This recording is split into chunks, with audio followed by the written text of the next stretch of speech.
We've got like the Red Sea, divided in the middle.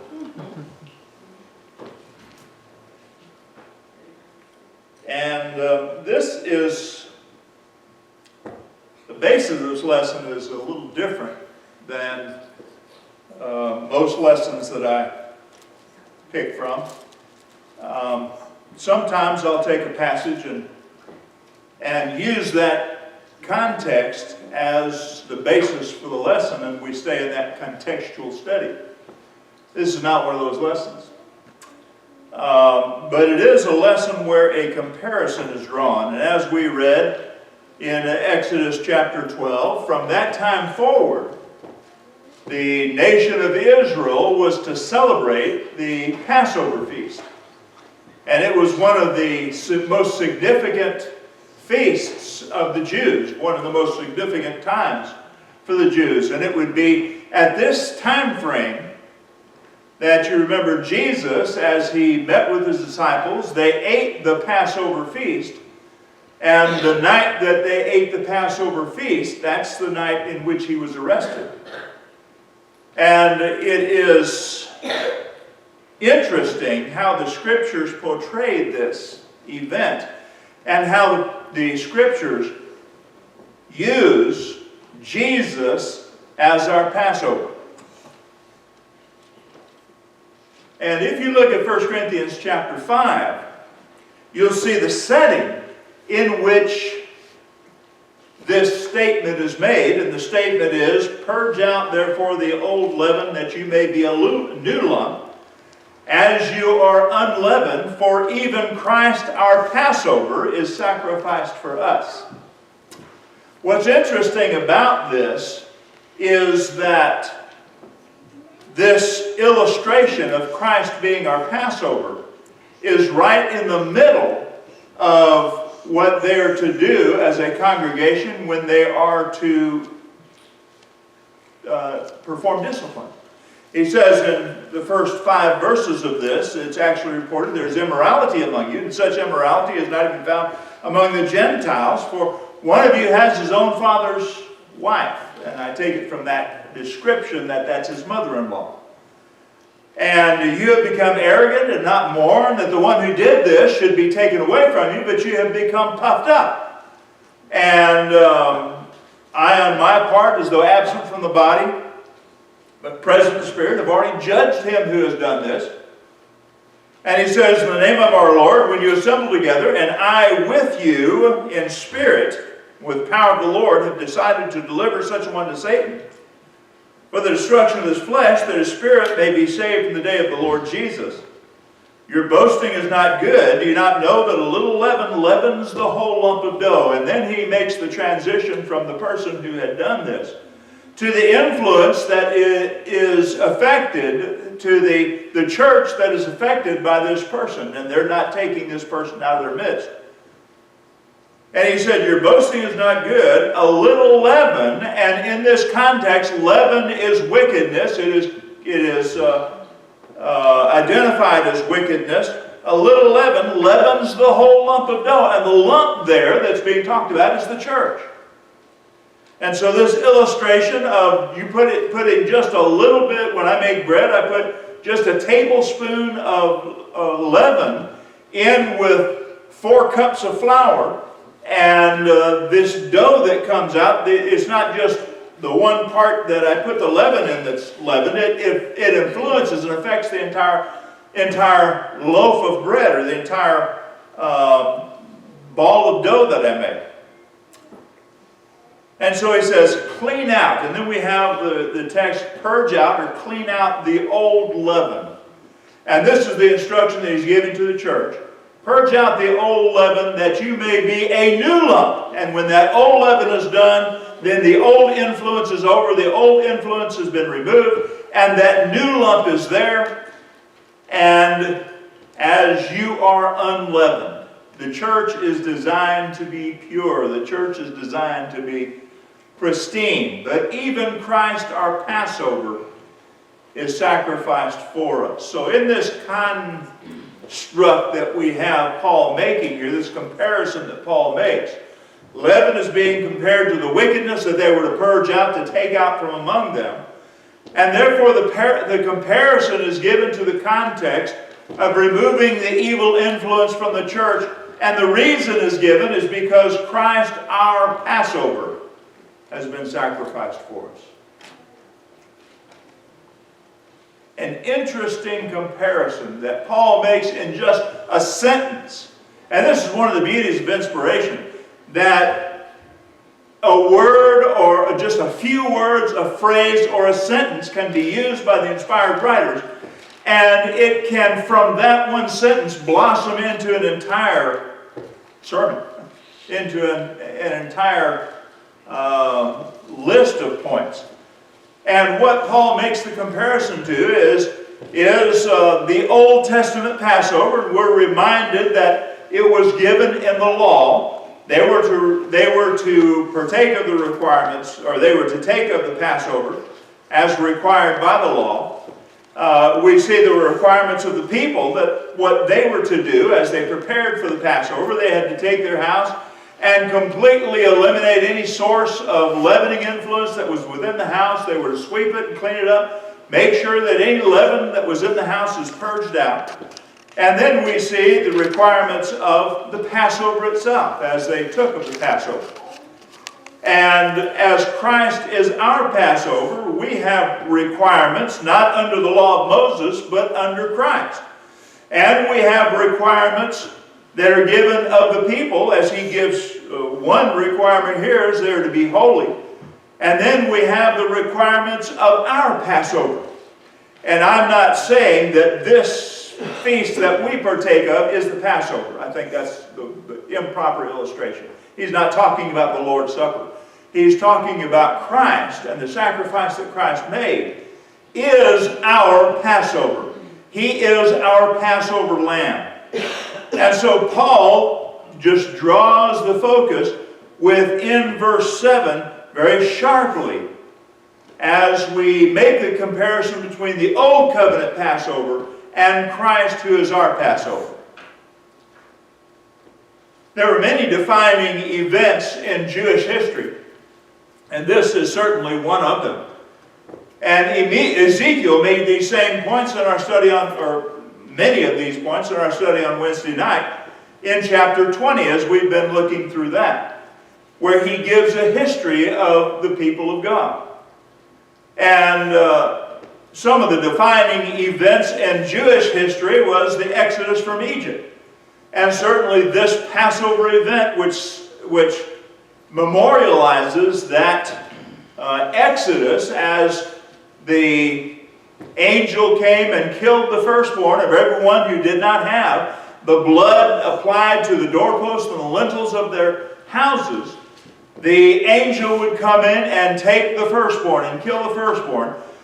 But the one who had the blood on the doorposts and lintels of the house, then the angel would pass over that house. And so we have this illustration as the Passover feast. And we have the receiving of the law on Sinai as another defining event. As a matter of fact, it established them as a nation. You can't have a nation without people and a law and, of course, land. And they would later receive that land after God took them and wanted them to go into the land, but they refused to go, and so they wandered in the wilderness.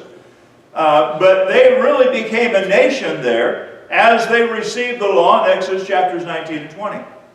We see another defining element as they went to spy out the land in Numbers 13 and 14. And we all know the story that they were to spy out the land, and it was not that God was asking them to do this so that God could figure out whether or not they should take over the land. God knew they should take over the land, but it was designed as a way of giving first-hand evidence to the nation to ensure that they would be able to take the land. It was supposed to be a confidence booster. However, 10 of the 12 spies came back with a negative report because of the people of the land being giants, and it surely was a land that flowed with milk and honey, but we cannot take it, was the sentiment of the 10. And then Joshua and Caleb, the two truthful spies, as I would like to call them, the two faithful spies, said we surely can take the land and God would fight for us. So spying out the land of Canaan was another significant event, defining event in Israel's history. The covenant of Moab in Deuteronomy was another, Deuteronomy chapters 28 through 32 is another defining event where God said to the nation that if they were both put on the Mount of blessing, cursing, Gerizim and Ebal, and between them the law was read in the valley, and then those on Mount Ebal and those on Mount Gerizim were told exactly what would happen. If you are faithful, if you do not follow the gods of the lands, do not worship the gods of the lands, I will make you the head of all nations, and you'll be blessed in every aspect of life. Blessed you shall be, and then he names just about every aspect of life that you can think of. And he said, but if you follow after the gods of the land, then you shall be cursed of all nations. You shall be cursed. You shall be the bottom of all nations. That you would be cursed in every aspect of life that you would try to accomplish. And so that was a significant event as we look at the nation of Israel. Of course, they disobeyed God and chose to obey the gods of the land and to follow the gods of the land. And we saw exactly what God did with them, that he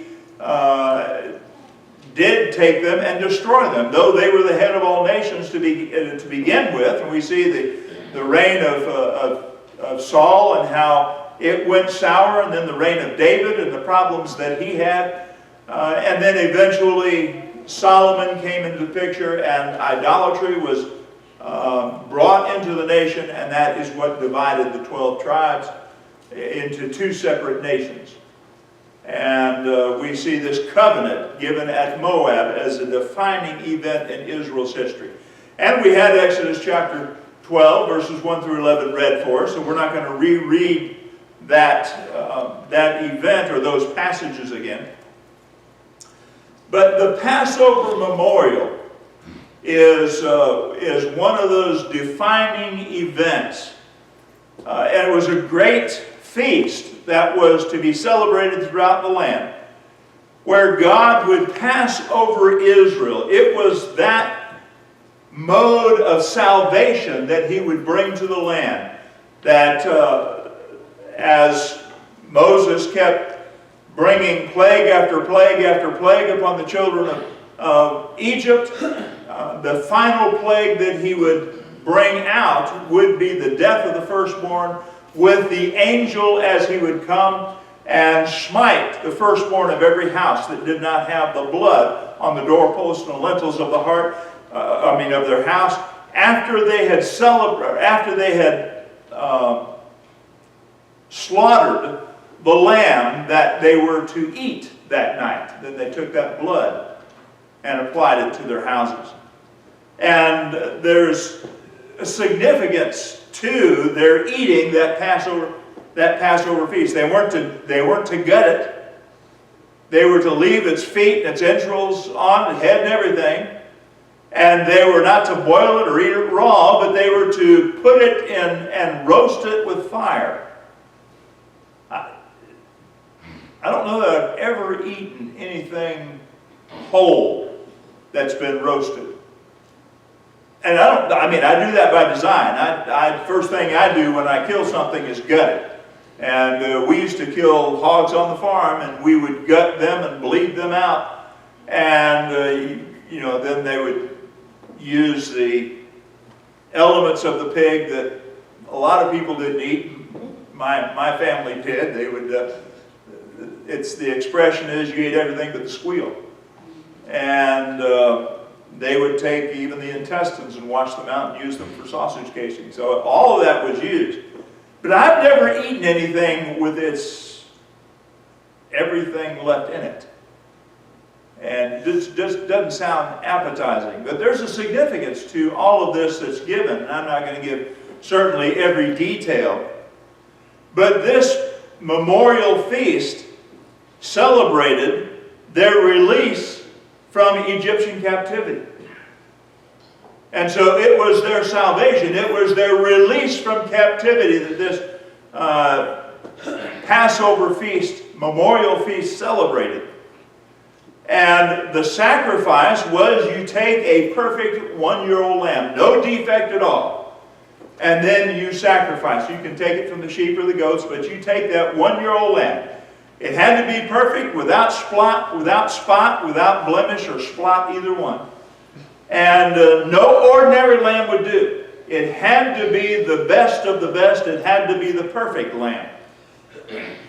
And then the blood had to be applied to be efficacious. In order for that Passover, in order for that angel to pass over their house, the blood, they could have eaten the Passover feast and done all the things that God commanded and just thrown the blood on the ground, and the angel would have come and still taken the firstborn of that house. But they had to apply the blood on the doorposts and lintels of their house for it to become effective. And the slain lamb without the application of the blood was useless. Think of that for a minute. The lamb slain without the application of the blood is useless. And so without the blood, there was only death. With the blood applied, there would be life. And so we're going to make that comparison as we look at how they treated that Passover lamb. First, it was to be eaten whole. They weren't allowed to pick the best parts, and like me, I would have said, I want the brisket. I'm going to have the best parts, and they weren't allowed to do that. They were to eat the whole thing.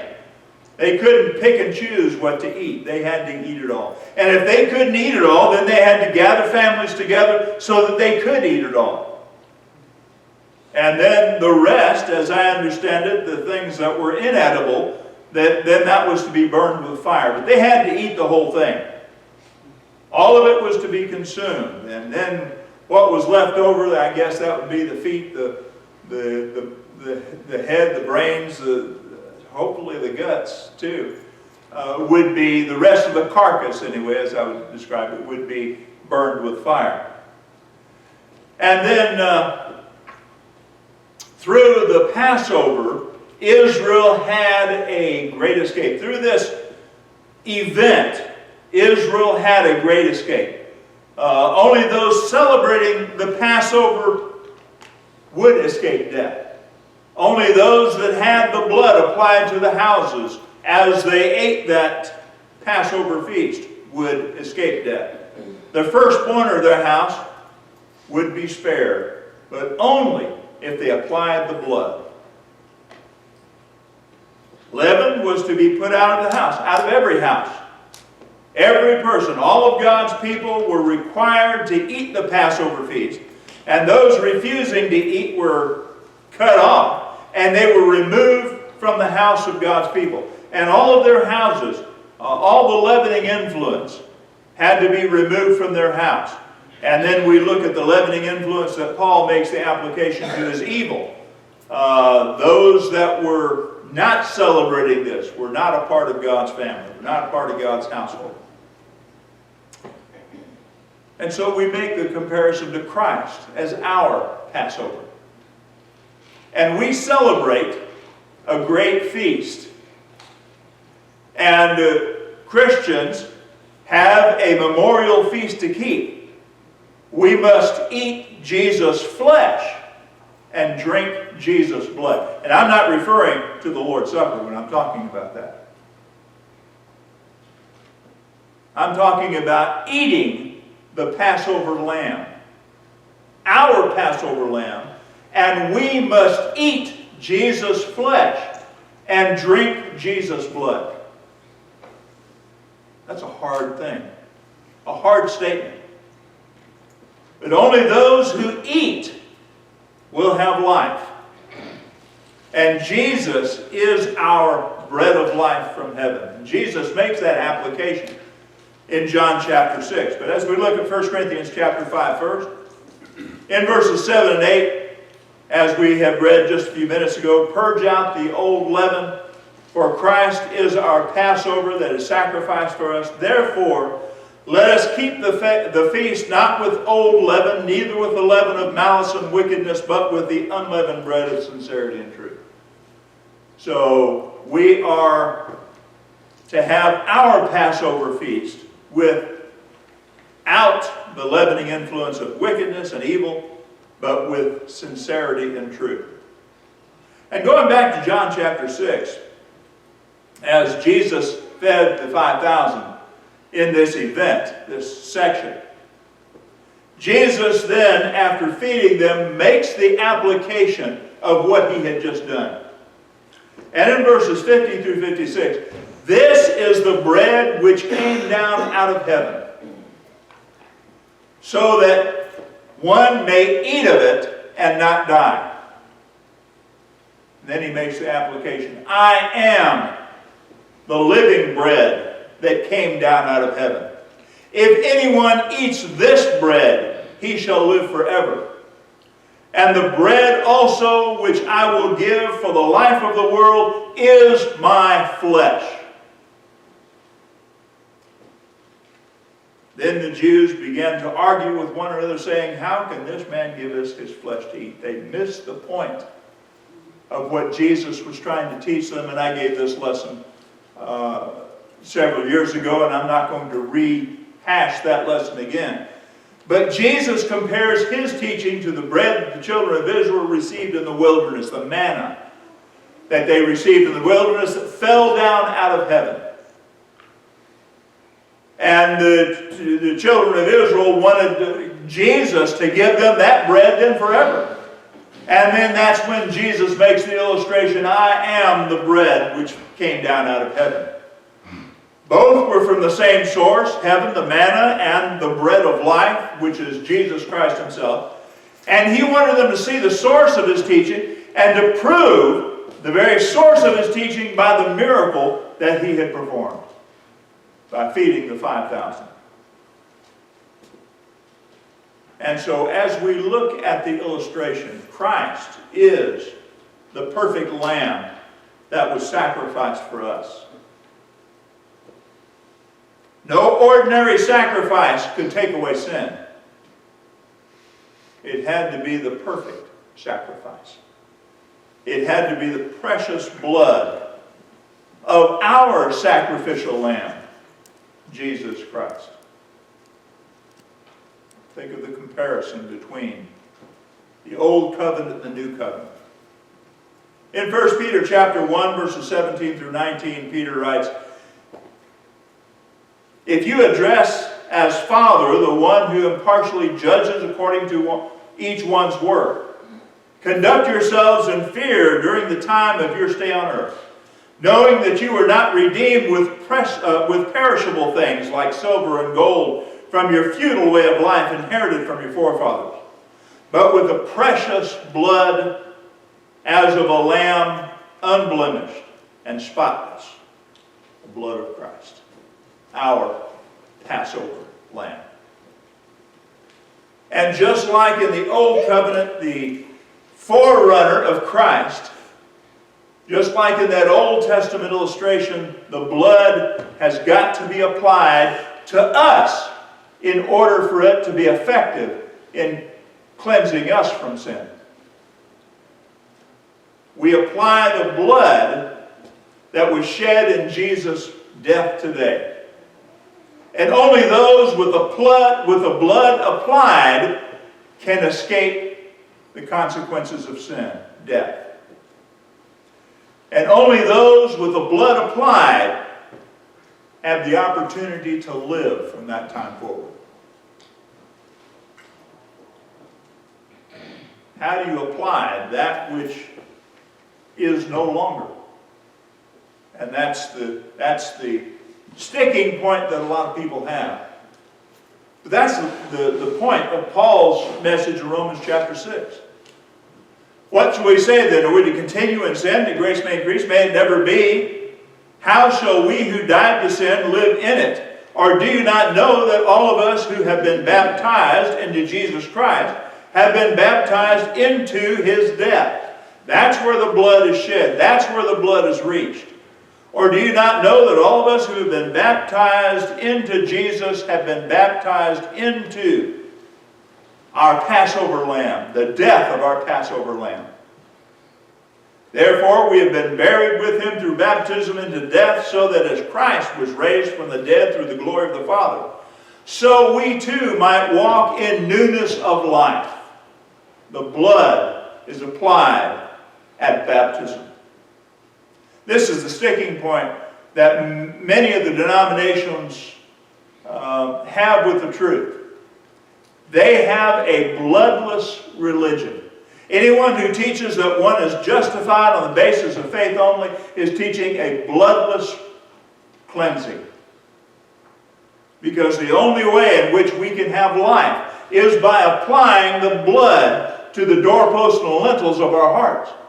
And the only way we can reach that blood, since that blood no longer exists in our world, is in the figure that Paul gives us in Romans chapter 6, that all who are baptized into Jesus Christ have been baptized into his death, where the blood was shed, and that's where the blood is applied, because those who are baptized in water are baptized with the bloody crucified body of Jesus. I've had Christians tell me that they didn't like that figure. They didn't like me using that illustration. That they like seeing the pristine, the picture of Jesus and the long flowing golden locks and the blue eyes and going down that's not the image that we have here. The image that Paul is giving us here is that we go into the water of baptism with the body of Jesus, who had 39 stripes, who had his flesh laid open, who had his hands and his feet pierced with the nails that drove his flesh to the cross, and that his side was riven by the spear as it was thrust into the pericardium, the heart sac, and out came blood and water. And yet most of the denominations in the world teach that baptism has absolutely nothing to do with salvation. How can that be? When you look at the comparison that Paul makes here in 1 Corinthians 5, and then make that comparison to what was done in the Old Testament to that which it's compared to, then it makes it crystal clear that the blood has got to be applied in order for it to be effective. And our lamb must be eaten whole. That's Jesus.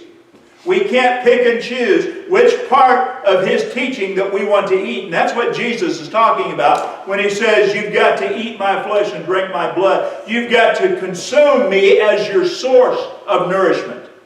Just as you would eat bread and drink water, or whatever you drink with that's what I'm on, bread. No bread, but just leaves and water. I'm on a leave and water diet. And so when I'm eating the leaves and water, then that nourishes my physical body, which is now wasting away. I've lost 35 pounds. I don't know if you can tell.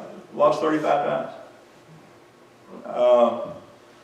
But just as what we eat physically takes the nourishment into our physical bodies, so what we eat with the teachings of Jesus feeds our spiritual bodies. And that's the illustration Jesus is making in John 6. Except you eat of my blood and drink my flesh, you shall perish, you shall not live.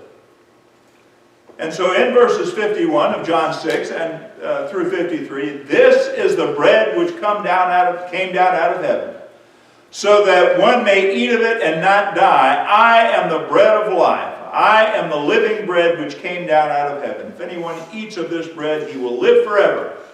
And the bread also which I give for the world is the body, is my flesh. Jesus wants us all to be saved. He gave the world his flesh, his teaching as he... Look at John chapter 6. I hadn't planned on using this.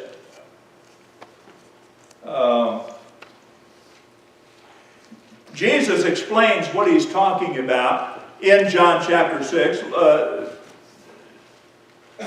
Trying to figure out where to... look at verse 41. The Jews therefore were grumbling about him when he said, I am the bread of life. Anyone who eats my flesh and drinks my blood shall have life. Because he said, I am the bread that came down out of heaven, they started grumbling about it. And so Jesus is now explaining what he's talking about. And they were saying, is not this Jesus the son of Joseph, whose mother and father we know? And how does he say, I have come down out of heaven? And Jesus answered and said to them, do not grumble among yourselves. No one can come to me unless the Father who sent me draws him, and I will raise him up on the last day. It is written in the prophets, and they shall all be taught of God. That's what he's talking about eating my flesh. And they shall all be taught of God. Everyone who has heard and learned from the Father comes to me. Not that any man has seen the Father except the one who is from God. He has seen the Father.